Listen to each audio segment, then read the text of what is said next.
হাওর অঞ্চলের ধান তলিয়ে যাওয়ার প্রভাব পড়েছে কিশোরগঞ্জের ভৈরবের পাইকারি আড়তে। ভরা মৌসুমেও এখানকার বাজারে আসছে না ভালো মানের ধান। দুই একটি ট্রলারে ধান আসলেও তাতে অঙ্কুর গজিয়ে যাওয়ায় গন্ধ হয়ে যাচ্ছে চালে। এতে ব্যবসায় ভাটা পড়েছে মিল মালিক ও পাইকারদের। কিশোরগঞ্জের ভৈরব থেকে সিদ্রাতুল রশিদ পিয়ালের তথ্যচিত্রে জানাচ্ছেন সুলাইমান কবির। কম পরিবহন খরচ ও নদীপথে যাতায়াত সহজ হওয়ায় প্রতি মৌসুমে হাওড় থেকে হাজার হাজার মন ধান আসে ভৈরবের পাইকারি আড়তে। তবে অতিবৃষ্টি ও বন্যায় চলতি মৌসুমে হাওড় অঞ্চলের ধান নষ্ট হওয়ায় এর নেতিবাচক প্রভাব পড়েছে এখানকার ধানের ব্যবসায়।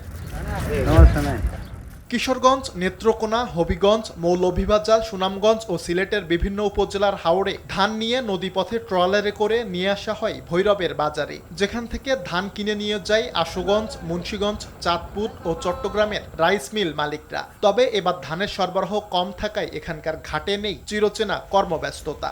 20-50টা নৌকা লাগাল থাকতো অন্য বছর। এবছরে দেখেন 1-2টা নাও লাগাল থাকে, নৌকা ধান আসে না।